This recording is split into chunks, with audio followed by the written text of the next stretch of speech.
Jalani USG, penampakan bayi Zaskia Gotik terungkap, istri Sirajuddin Mahmud soroti bentuk wajah calon bayi. Zaskia Gotik dan Sirajuddin Mahmud tak sabar menanti kehadiran anggota keluarga baru. Tak lama lagi, adik Arsila Bungalia Sirkiani yang digadang berjenis kelamin perempuan akan lahir, bahkan Zaskia Gotik kian mempersiapkan diri. Penampakan janin anak Zaskia Gotik pun terekam saat sang pedangdut menjalani USG kandungannya. Zaskia Gotik menyoroti bentuk wajah calon buah hati kedua. Wajah Dede Utun mencuri perhatian Zaskia Gotik imbas ada kemiripan dengan Arsila Bungalia Sirkiani. Hal tersebut diketahui dari unggahan Instagram Stories Zaskia Gotik pada tanggal 16 September tahun 2022. Di unggahannya, Zaskia Gotik soroti bibir Dede Utun lantaran mirip dengan Arsila.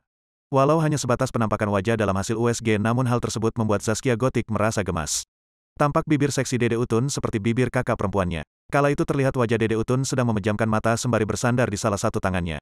Zaskia Gotik memutuskan akan melahirkan sang buah hati lebih cepat dari perkiraan awal lahir, yakni awal Oktober tahun 2022.